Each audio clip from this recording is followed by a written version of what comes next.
A very good morning 7th class students. जैसा कि आपका सेकंड यूनिट टेस्ट ओवर हो चुका है और अब हम एनुअल एग्जाम्स के लिए अपने चैप्टर्स कंप्लीट करेंगे। तो आइए आज हम आमोदिनी से चैप्टर नंबर 11 पढ़ेंगे। आमोदिनी बुक आप निकाल लीजिए, ये देख लीजिए आपकी आमोदिनी बुक है और इसका हम चैप्टर नंबर 11 निकालेंगे जिसका नाम है छींक छींक छींक। ये देखिए चैप्टर नंबर 11 है इसका, जिसका नाम है छींक छींक छींक। तो बच्चों ये क्या है मैं आपको बताती हूँ। ये चैप्टर जो है हमारा, ये जो पाठ है वो अंधविश्वास के बारे में है कि कुछ लोग प्राचीन काल में अंधविश्वास मानते थे और कुछ बातों के लिए इतना अंधविश्वास रखते थे वो कि वो अपना काम तक रोक देते थे। जैसे सपोज कहीं हम बाहर जा रहे हैं तो अगर किसी ने छींक दिया तो हम जाते जाते थोड़ी देर के लिए रुक जाते थे। हम रास्ते में कहीं जा रहे हैं, अगर हमारा बिल्ली रास्ता काट गई तो तब भी हम रुक जाते थे, चाहे हमारा कितना भी इंपॉर्टेंट काम क्यों ना हो, लेकिन हम उस अंधविश्वास को मानते थे और अपना समय व्यर्थ करते थे, समय गंवाते थे। लेकिन आज ऐसा नहीं है। आज हमारे अंधविश्वास को मानना कम हो गया है, लेकिन कुछ लोग आज भी हमारे अंधविश्वास को मानते हैं। तो यही जो पाठ है हमारा, ये इसी विषय में है कि अंधविश्वास को हमें कहाँ तक मानना चाहिए। हास्य कथा है ये। हास्य मीन्स जिसको पढ़ने के बाद हमें हंसी के माध्यम से एक व्यंग किया गया है इस पाठ में कि किस तरह से हमें अंधविश्वासों को मानना चाहिए या नहीं मानना चाहिए। तो स्टार्ट करते हैं हम चैप्टर 11 छींक छींक छींक। तो ये देखिए एडमंड बर्क का ये कथन है कि अंधविश्वास एक दुर्बल मन का धर्म है। दुर्बल मन मीन्स कमजोर लोग वाले इस अंधविश्वास का पालन करते हैं, अंधविश्वास को मानते हैं। लेकिन जो स्ट्रांग होते हैं वो अंधविश्वास को नहीं मानते। वो यही मानते हैं कि नहीं, ऐसा कुछ नहीं है, हमें जो काम करना है वो करना है, नहीं तो हमारा समय निकल जाएगा। एक समय की बात है, बहुरनपुर नामक गांव में मनोहर गांव का एक व्यक्ति रहता था। उसकी आयु लगभग 70 वर्ष की थी, लेकिन था वह एकदम स्वस्थ, कभी छींक तक भी नहीं आती थी। 70 वर्ष की आयु में भी जो यह व्यक्ति था जिसका नाम था बहुरनपुर नामक गांव में जिसका नाम था मनोहर, वो एकदम 70 वर्ष की उम्र में भी बिल्कुल स्वस्थ था। उसके 2 बेटे और बहुएं थीं। बेटे कमाते खाते थे पर घर में मनोहर का ही राज चलता था। मीन्स प्राचीन समय में नहीं बच्चों कह सकती मैं, तो अब से कुछ समय पहले तक भी घर में बड़े लोगों का बहुत सम्मान होता था। लेकिन जैसा कि आजकल पता नहीं क्या हो रहा है, बच्चे बड़े लोगों का आदर सत्कार करना नहीं जानते, भूलते जा रहे हैं। ऐसा पहले समय में नहीं था। तो मनोहर का ही राज चलता था। मीन्स मनोहर की ही बात घर में मानी जाती थी। उसकी मर्जी के बिना पत्ता भी नहीं हिलता था। मनोहर की बहुओं को यह बात बहुत बुरी लगती थी। वे चाहती थी कि घर में उनका राज चले। जो मनोहर की बहुएं थीं वो चाहती थी कि जो है हमारा कहना, हमारा जो राज है इस घर में चले, ना कि उनके ससुर का। मनोहर के बेटे और बहुएं बात बात पर उससे लड़ते झगड़ते रहते थे।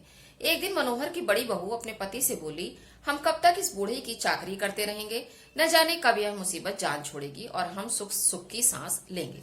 मीन्स ये जो भाव था उनके मन में कि बड़े लोगों का हमें हमारे ऊपर एक बोझ है, तो वो यही समझती थी कि ये कब तक हमें इन्हें झेलना पड़ेगा, ये कब हमारा साथ छोड़ेंगे, कब ये मुसीबत, उसी मुसीबत मानती थी वो अपने ससुर को, मनोहर को। मनोहर ने बहू की यह बात सुन ली और उसे गुस्सा तो बहुत आया, परंतु उसने किसी से कुछ नहीं कहा। मनोहर ने अपनी बहू के द्वारा कही गई ये बात सुन ली। उसे क्रोध आया उसकी बात पर, क्योंकि वो समझता था कि मेरे दोनों बहुएं और दोनों बेटे मेरा बहुत सम्मान करते हैं। तो उसे दुख भी हुआ और क्रोध भी आया। अब मनोहर मन ही मन सोचने लगा, बूढ़ा तो मैं हो ही गया हूँ, थोड़ी जिंदगी ही तो बाकी होगी, बच्चों से बेकार क्यों झगड़ा करूं। काश आदमी को पता चल जाया करता कि उसे अभी कितने दिन और जीना है, तो कितना अच्छा होता। पंडित जी बड़े ज्ञानी हैं, क्यों ना उनसे पूछूं कि मेरी कितनी उम्र बाकी है। अब उसे ये लगा कि भाई मेरी पता नहीं 70 वर्ष का मैं हो गया हूं, पता नहीं कितनी उम्र बाकी है, तो मुझे पंडित जी से पूछना चाहिए कि मेरी कितनी उम्र बाकी रह गई है और मैं कितने दिन और जीऊंगा। तो उन्होंने ऐसा निश्चय किया कि उन्हें पंडित जी से इस बारे में बात करनी चाहिए। यह सोचता हुआ वह तुरंत पंडित जी के पास जा पहुंचा। तो मनोहर ने ये बात सोची और जाकर पंडित जी के पास चला गया। उसने पंडित जी को प्रणाम करके उन्हें अपने आने का कारण बताया। पंडित जी देर तक उसे ध्यान से देखते रहे, फिर बोले, मनोहर तुम्हें क्यों परेशानी है? जो थोड़ी बहुत उम्र बाकी है उसे ऐसे ही अनजान रहकर मजे से गुजार दो। मीन्स पंडित जी ने कहा कि तुम क्यों परेशानी ले रहे हो, क्यों टेंशन ले रहे हो, जो तुम्हारी उम्र है बची है वो तुम बिना मीन्स ऐसा उन्हें शो करो कि जैसे तुम किसी बात पर ध्यान नहीं दे रहे हो या तुम्हें कुछ नहीं पता।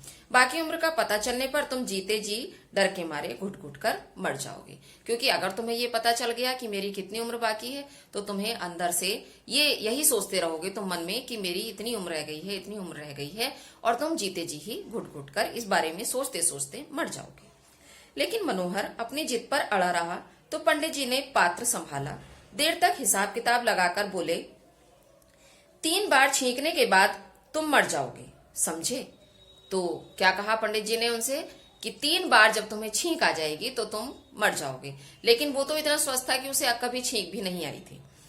3 बार छींकने के बाद मनोहर ने घबराकर पूछा। अब मनोहर ये बात सुनकर घबरा गया, क्योंकि पंडित जी ने पहले ही कहा था अगर तुम्हें पता चल गया तो तुम जो हो जीते जी मर जाओगे, तुम उस बारे में ज्यादा सोचना शुरू कर दोगे। हाँ, 3 बार छींकने के बाद। पंडित जी ऐसे विश्वास के साथ बोले जैसे आगे सारी दुनिया उनके इशारे पर ही चलने वाली है। मीन्स पंडित जी विश्वास के साथ उन्होंने कहा तो ऐसा लग रहा था कि जैसे जब वो कहेंगे तब कोई मरेगा, जब वो कहेंगे तब कोई जिएगा। तो उनके अनुसार ही सारी दुनिया चलने वाली है। जो हर महीने 1 बार छींक आई तो? मनोहर ने पूछा। 3 महीने जीवित रहोगे। 3 महीने अगर 1 साल में 1 बार छींक आई तो फिर 3 साल तुम्हें कोई डर नहीं। मीन्स जब भी तुम्हें 1 बार छींक आएगी, टोटल तुम्हें जब भी 3 छींक तुम्हारी पूरी हो जाएंगी तो तुम उसके बाद मर जाओगे। फिर 3 साल तक तुम्हें कोई डर नहीं। और 5 साल में 1 बार छींक आई तो तब 15 साल तक कोई तुम्हारा बाल भी बांका नहीं कर सकता। और 50 साल में 1 बार छींक आई तो 150 साल तक भी जी सकते हो, जबकि 70 वर्ष उसकी अवस्था पूरी हो चुकी थी। तो वो और जीना चाहता था, उसके अंदर जीने की इच्छा थी। तो उसे चिंता लग गई कि अब 3 छींकें आनी है, वो 1 महीने में आई या 1 वर्ष में आई या 5 वर्ष में आई तो मैं कितना जी सकता हूँ, वो ये सोच रहा था। मनोहर को कुछ संतोष हुआ। वह सोचने लगा, छींकना तो मुझे है, फिर मैं छींकूंगा ही क्यों, और छींकूंगा नहीं तो 150 साल जीने से मुझे कोई नहीं रोक सकता। अर्थात उसकी ये इच्छा प्रबल हो गई और जीने की कि मैं 150 साल भी जी सकता हूं। यह सोचता सोचता वह अपने घर लौटा। उसने देखा बैल भूखे खड़े हैं। उसने क्या देखा कि बैल जो उसने पाल रखे थे वो भूखे खड़े हैं। वह टोकरा लेकर भूसे के कोठे में जा घुसा। वहां भूसे का टोकरा नीचे रखकर नाक में उंगली डालकर खुजलाने लगा। लेकिन भूसे की खुजली मिटाने की बजाय और बढ़ गई, क्योंकि जब हम भूसा टोकरे में करते हैं तो उसकी एक गर्द सी उड़ती है, धूल उड़ती है, जिससे हमें बहुत छींकें आती हैं। वह घबराया कि कहीं छींक ना आ जाए। उसने अपने आप को खूब संभाला। वह छींक रोके न रुकी। आग छी, अचानक गोली सी छोटी। उसने बहुत रोकने की कोशिश की अपनी छींक को, लेकिन उसकी छींक नहीं रुकी। वह पहली छींक थी। मनोहर पछताने लगा। हाय राम, 50 सालों की पहली छींक पहले ही देना धमकी। मीन्स वो तो सोच रहा था कि 50 साल भी नहीं छींकेगा, लेकिन अरे ये तो पहले ही दिन छींक आ गई। अब जिंदा रहना है तो छींक का पूरा ध्यान रखना पड़ेगा। अब जिंदगी में बाकी रह गई सिर्फ 2 छींकें, यानी कि 1 छींक उसकी पूरी हो चुकी थी, अब 2 छींकें उसकी बाकी रह गई थी, क्योंकि 3 छींकों के बाद उसको मरना था। यह सब भूसे की मेहरबानी है। अब मैं भूसे को भूलकर भी हाथ नहीं लगाऊंगा। अर्थात उसने निर्णय लिया कि अब वो भूसे के पास कभी नहीं जाएगा। मीन्स पशुओं को भूसा नहीं डालेगा। मनोहर के बेटों ने समझा बुझाकर पशुओं को चारा डालने के काम से खुद को मुक्त कर लिया। उसने निश्चय कर लिया कि वह किसी भी कीमत पर छींक न आने देगा। तो उसने अपने बेटों को समझाया और जैसे तैसे बेटों को राजी कर लिया कि पशुओं को अब चारा वही डालेंगे। दूसरे दिन वह कुएं पर नहा रहा था। कुएं का ठंडा ठंडा पानी और ऊपर से ठंडी ठंडी हवा के झोंके। उसने नहाने का काम जल्दी जल्दी निपटाया और झटपट कपड़े पहनकर अपने घर की ओर लपका। ठंडी हवा जो चली, रास्ते में उसकी नाक में झुरझुरी सी होने लगी। वह घबराया कि कहीं गड़बड़ ना हो जाए, मीन्स छींक ना आ जाए। उसने तुरंत मुंह बंद कर लिया और नाक दोनों हाथों से कसकर बंद कर ली। अपनी समझ में उसने छींक रोकने का पक्का इंतजाम कर लिया, पर सांस रोकने से उसका दम घुटने लगा। छींक और सांस के प्रबल वेग ने पलक झपकते ही सारे अवरोध उसी प्रकार तोड़ डाले जैसे बाढ़ का रुका पानी कमजोर बांध को तोड़ तोड़कर धमाके के साथ फूट निकलता है। फिर से गोली सी चली, आग छी। अर्थात उसने अपनी छींक को बहुत दबाने की कोशिश की, लेकिन ठंडी हवाओं से और ठंडे पानी के नहाने से उसको फिर से एक और छींक आ गई। यह दूसरी छींक थी। जिंदगी और मौत के बीच सिर्फ एक छींक का फासला रह गया था। अब उसकी 2 छींकें कंप्लीट हो चुकी थी, अब केवल एक छींक उसकी बाकी रह गई थी। मनोहर के सारे बंदोबस्त धरे के धरे रह गए। जो होना था सो होकर रहा। मनोहर ने मन ही मन कहा, हाय राम, अब तो जिंदगी और मौत के बीच सिर्फ एक छींक का फासला ही रह गया है। अर्थात 2 छींकें पूरी हो चुकी हैं और एक छींक रह गई है, क्योंकि पंडित जी ने 3 छींकें बताई थी कि जिस दिन 3 छींकें तुम्हारी पूरी हो जाएंगी उसी दिन तुम्हारी मृत्यु हो जाएगी। अब कल से नहाना बिल्कुल बंद। अब क्या करा मनोहर ने? निश्चय किया कि वो कल से नहाएगा भी नहीं। जान है तो जहान है, भला नहाए बिना कौन सा जरूरी काम रुक जाएगा। उसने सोचा अब मैं नहीं नहाऊंगा, क्योंकि नहाने से छींक आई। 2 दिन ठीक ठाक बीत गए। तीसरे दिन बिना नहाए शरीर खुजलाने लगा, पर मनोहर ने कोई परवाह ना की। अर्थात खुजली आने पर भी जब नहीं नहाया मनोहर तो उसके शरीर में खुजली आने लगी, लेकिन खुजली आने पर भी उसने निश्चय किया कि वो नहीं नहाएगा। क्यों? क्योंकि उसको डर था कि कहीं उसको मृत्यु ना आ जाए। तभी बहुओं ने उसे बताया कि घर में आटा बिल्कुल खत्म हो गया है। उसके दोनों बेटे सवेरे ही काम पर चले गए थे, वे तो शाम को देर से ही लौटते। आटे के बिना शाम को उपवास करने की नौबत आ सकती है। उपवास मीन्स व्रत, अर्थात आटा नहीं होगा घर में तो व्रत रखने की भी नौबत आ सकती है। विवशता के कारण अनाज का बोरा लेकर आटा चक्की पर गया, फिर चक्की से बाहर एक पेड़ की छांव में बैठकर अपना अनाज पीसने की प्रतीक्षा करने लगा। क्योंकि चक्की पर जब हम जाते हैं तो चक्की पर भी बच्चों मसाले वगैरह पीसते रहते हैं, उससे भी हमें छींक आ जाती है। बैठे बैठे अचानक उसके मन में आया, कहीं ऐसा ना हो कि चक्की मालिक उसके आटे में घटिया आटे की मिलावट कर दे। क्यों ना अपने अनाज की पिसाई अपने सामने ही करवाऊं। वह फौरन आटा चक्की पर पहुंचा, पर बड़े कमरे में आटा चक्की चल रही थी। एक बड़े कमरे में आटा चक्की चल रही थी, वहां सांस लेना भी दूभर था, पर आटे में मिलावट ना हो जाए इसलिए वह वहीं डटा रहा। हर बार सांस लेने में ढेर सारी गर्द उसके नथनों में भरती रही, पर ईश्वर की कृपा से कोई गड़बड़ नहीं हुई। अर्थात आटा जो पिस रहा था उसकी गर्द नाक में भरती रही, लेकिन उसे ईश्वर की कृपा से लेकिन उसे भाग्य से कोई भी छींक नहीं आई। आटे का बोरा लेकर वह चक्की से बाहर निकला ही था कि बिना कोई सूचना दिए अचानक से नाक ने आगछी गोला दाग दिया। अर्थात जैसे ही वो चक्की से बाहर निकला उसे छींक आ गई। यह तीसरी और आखिरी छींक थी। तीसरी छींक मानो मौत की घंटी, क्योंकि उसे पता चल गया था कि तीसरी छींक आते ही वह मर जाएगा। हाय मैं मर गया कहकर मनोहर खड़ा खड़ा धम्म से गिर पड़ा। उसके कंधे पर लदा आटे का बोरा उसके साथ ही नीचे आ गिरा। सामने से भागते हुए 2 कुत्ते आए और दोनों ने उसे घूम फिरकर सूंघा और वे बारी बारी टांग उठाकर कुछ शैतानी करना चाहते थे कि मनोहर गुस्से से दांत चबाते हुए चीखा, शैतान के बच्चों, मैं मर गया हूं तो तुम्हारी इतनी हिम्मत। मीन्स उसे ये जीते जी वो ये सोचने लगा था कि मैं मर गया हूं, क्योंकि एक अंधविश्वास उसके मन में घर कर गया था कि पंडित जी ने बताया है कि 3 छींकों के बाद तुम मर जाओगे। तो ये बात उसके मन में घर कर गई और उसने यही सोच लिया कि 3 छींकों के बाद मैं मर जाऊंगा। अर्थात उसने 3 छींके आते ही ये सोच लिया कि मैं मर गया। हालांकि वो मरा नहीं था, वो जिंदा था, लेकिन उसने क्या सोचा कि मैं अब मर गया। काश मैं जिंदा होता तब तुम्हें दिखाता। जिंदा है वो, फिर भी ये बातें बोल रहा है। क्यों? क्योंकि वो सोच रहा था कि मैं मर गया। मैं जिंदा होता तब तुम्हें दिखाता कि मेरे पास तुम कैसे फटकते। कुत्ते एक बार तो ठिठके, फिर उन्होंने मनोहर के पास पड़े हुए आटे के बोरे की ओर रुख किया। पहले उसे सूंघा, फिर धीरे धीरे बोरा फाड़ना शुरू कर दिया। अर्थात आटे का बोरा जो था वो मनोहर के पास पड़ा था, क्योंकि वो गिर गया था। तो कुत्तों ने क्या किया, उस आटे के बोरे को फाड़ना शुरू कर दिया। मनोहर पड़ा पड़ा चिल्लाया, अरे शैतान के बच्चों, तुम भी मेरे मरने का नाजायज फायदा उठा रहे हो। जिंदा होता तो तुम्हें ऐसा सबक सिखाता कि तुम जिंदगी भर याद रखते। शैतान की औलाद कहीं की, भाग जाओ यहाँ से। वो डांट रहा है उनको, लेकिन फिर भी क्या सोच रहा है कि वो मर गया। उसका चिल्लाना सुनकर चक्की का मालिक डंडा हाथ में लिए बाहर निकला। वह मनोहर को बाहर पड़े देखकर बोला, तुम यहाँ क्यों पड़े हुए हो? गिर गया, वो उठ नहीं रहा है। क्यों? क्योंकि सोच रहा है कि वो मर गया, तो इसलिए वो उठ ही नहीं रहा है। तो मालिक बाहर आया तो उसने बताया कि भाई तुम यहाँ ऐसे क्यों पड़े हुए हो?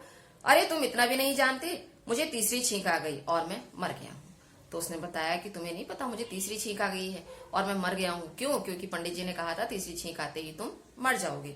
मनोहर ने लेटे लेटे कहा, अच्छा तो तुम मर गए हो? हाँ हाँ मैं मर गया हूँ। मैं तुम्हारी क्या सहायता कर सकता हूँ? भैया तुम देखते नहीं है शैतान कुत्ते मेरे आटे का बोरा फाड़ रहे हैं। मीन्स मालिक, आटा चक्की के मालिक ने पूछा कि मैं तुम्हारी क्या सहायता कर सकता हूँ बताओ। तब मनोहर ने कहा कि तुम देखते नहीं है शैतान कुत्ते मेरे आटे का बोरा फाड़ रहे हैं। मैं जिंदा होता तो इन्हें अपने आप भगा देता, मर गया हूं तो अब क्या कर सकता हूँ। तुम मेहरबानी करके इन्हें यहाँ से भगा दो। तब भी वो लेटा लेटा कह रहा है कि मैं तो मर गया, तुम इन्हें भगा दो, जो कुत्ते मेरे आटे का बोरा फाड़ रहे हैं। यह सुनकर चक्की के मालिक ने डंडे से मार मार कर उन कुत्तों को भगा दिया। फिर मनोहर से बोला, लो तुमने तो नहीं कहा, पर बिना कहे ही तुम्हारी थोड़ी सी मदद और भी किए देता हूँ। यह कहकर उस चक्की वाले ने तड़ाक तड़ाक करके 5-6 जोरदार डंडे मनोहर की पीठ पर भी जमा दिए। अर्थात आटा चक्की के मालिक ने कुत्तों के साथ साथ 2-4 डंडे मनोहर के ऊपर भी जमा दिए, मीन्स मार दिए। डंडे लगते ही मनोहर बिजली सी फुर्ती से उछलकर खड़ा हो गया और चक्की वाले से बोला, शुक्रिया, तुम्हारा बहुत बहुत शुक्रिया, तुमने मुझे फिर से जिंदा कर दिया। भैया तुम मुझ पर इतनी मेहरबानी ना करते तो मैं मरा हुआ ही पड़ा रहता। अर्थात तब भी वो यही सोच रहा है कि अगर वो ऐसा नहीं करता आटा चक्की का मालिक, तो वो मर गया था, वो पड़ा रहता। हालांकि वो जिंदा था, उसे पता था मैं जिंदा हूं, लेकिन क्या सोच रहा था, मैं मर गया। मनोहर आटे का बोरा कंधे पर लादकर खुशी खुशी अपने घर ले आया। वह अब तक जिंदा है, सबसे यही कहता है कि वह तीसरी छींक के बाद मर गया था, परंतु चक्की वाले ने उसे फिर से जिंदा कर दिया। तब से उसे सैकड़ों छींकें भी आ चुकी हैं, पर वह खूब भला चंगा है, वह अभी तक नहीं मरा है। अर्थात अंधविश्वास, पंडित जी की बात पर उसने अगर ये ना सोचा होता कि मुझे छींक आने पर मेरी मृत्यु हो जाएगी, तो वो जो अंदर 3 छींकों तक वो अंदर घुटता रहा, घुट घुट के जीता रहा कि भाई मैं तीसरी छींक आते ही मर जाऊंगा, तो वो ऐसा नहीं करता। और जब उसने देख लिया तीसरी छींक भी आ गई, उसे कुछ नहीं हुआ, तो उसके मन से ये अंधविश्वास निकल गया। तो इस कहानी के माध्यम से बच्चों, लेखक हमें ये समझाना चाह रहे हैं कि जो है हमें कभी भी अंधविश्वास नहीं करना चाहिए, क्योंकि अंधविश्वास अगर हम करेंगे तो हमारा समय भी व्यर्थ होगा, हमारा मस्तिष्क भी थोड़ा डिस्टर्ब होगा उस चीज से। तो इसीलिए हमें जीवन में कभी भी अंधविश्वास को नहीं मानना चाहिए और हमेशा सही बात पर ही विश्वास करना चाहिए। ठीक है, तो ये चैप्टर हमारा यहाँ कंप्लीट हो गया है बच्चों। तो इसकी एक्सरसाइज और क्वेश्चन आंसर्स मैं समझती हूँ अगली वीडियो में देना चाहिए। तो एक्सरसाइज और वीडियो में आपको इसकी नेक्स्ट वीडियो में ही कराऊंगी, क्योंकि इस वीडियो में मैंने आपको चैप्टर समझाया और मुझे पूरी उम्मीद है कि मेरे समझाने के बाद एक बार आप इस चैप्टर को जरूर पढ़ेंगे। या चलिए ऐसा करते हैं बच्चों कि थोड़ी सी एक्सरसाइज हम इसकी कर लेते हैं। तो एक्सरसाइज नंबर 3, 4, 5 ये मैं करा देती हूँ आपको। सेकंड में आपकी इसकी एक्सरसाइज आपको बाद में कराऊंगी। ठीक है, तो चलिए स्टार्ट करते हैं एक्सरसाइज नंबर 3, लेसन 11 की।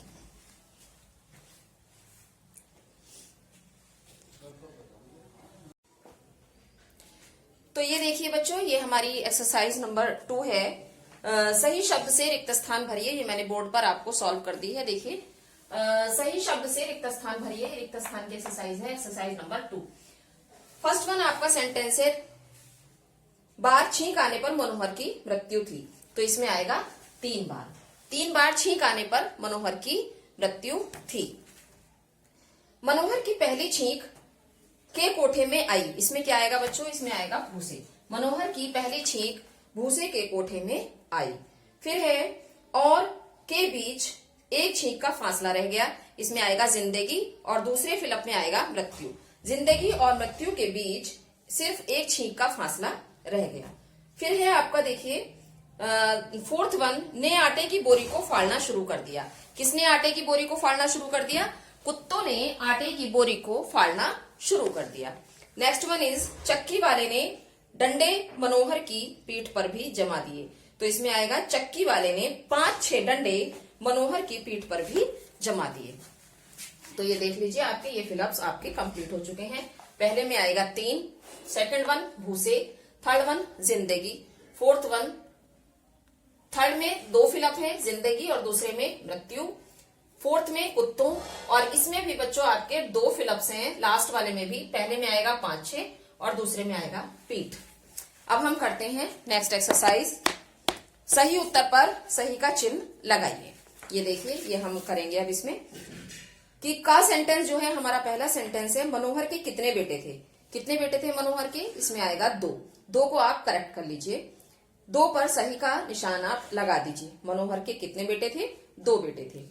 हम कब तक इस बूढ़े की चाकरी करते रहेंगे, यह कथन किसने कहा। तो ये कथन किसने कहा था, तो ये कथन कहा था बड़ी बहू ने। ये आप इसको करेक्ट कर सकते हैं सेकंड ऑप्शन को। 1 मिनट बच्चों। बड़ी बहू ने कहा था ये कि हम इसकी कब तक चाकरी करते रहेंगे। थर्ड वन है आपका, मनोहर किसके पास अपनी उम्र पूछने गया। पंडित जी के पास, बड़े बेटे के पास, या अर्थशास्त्री के पास। तो ये आपने लेसन में पढ़ा, किसके पास मनोहर अपनी उम्र पूछने गया था, पंडित जी के पास। ये आपका फर्स्ट ऑप्शन सही होगा।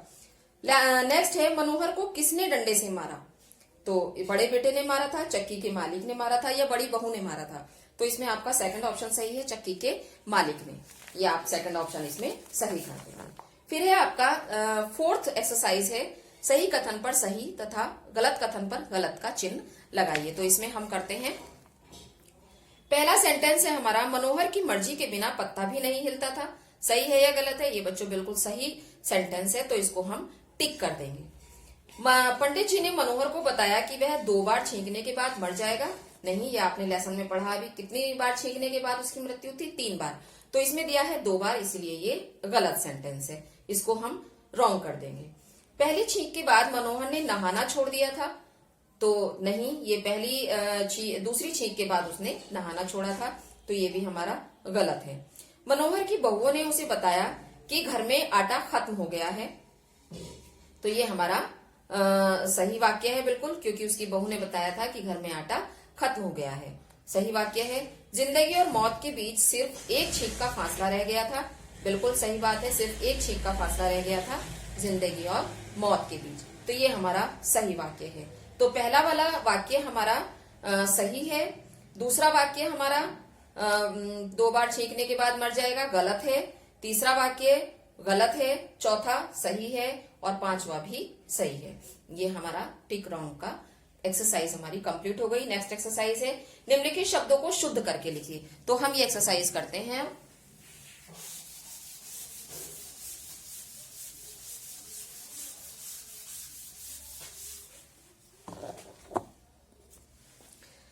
निम्नलिखित शब्दों को शुद्ध करके लिखिए।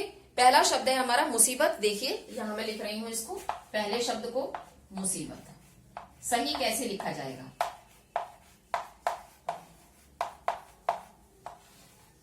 सही बच्चों ऐसे लिखा जाएगा मुसीबत। का है ये, पहले का का। दूसरा है खा, मेहरबानी।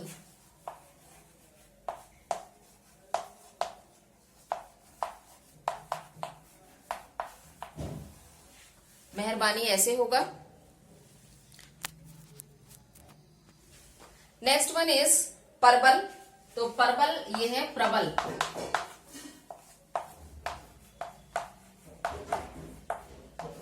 प्रबल। नेक्स्ट वन इज बंदोबस्त।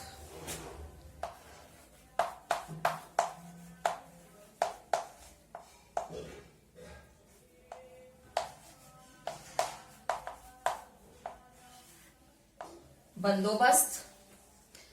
नेक्स्ट वन इज फुर्ती।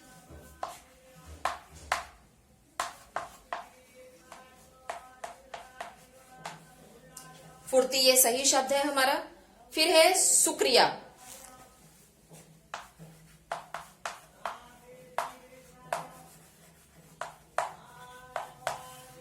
ये हमारा सही शब्द है शुक्रिया। तो अब हम इसके बाद करेंगे नेक्स्ट एक्सरसाइज। तो नेक्स्ट एक्सरसाइज हमारी पर्यायवाची शब्द लिखना है हमें। पहला शब्द है बेटा। बेटा शब्द के 2 पर्यायवाची लिखने हैं, मैं यहां लिख रही हूं।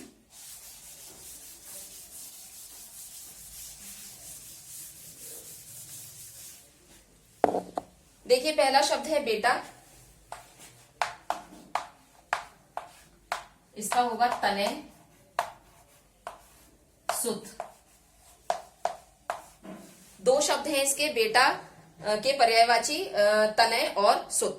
दूसरा शब्द है गुस्सा।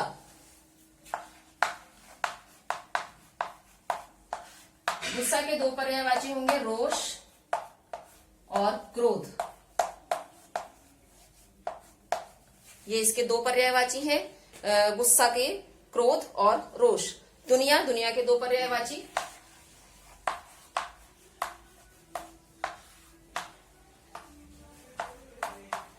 जगत, संसार।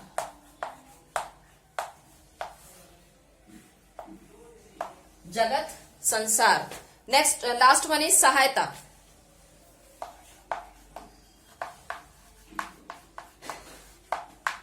मदद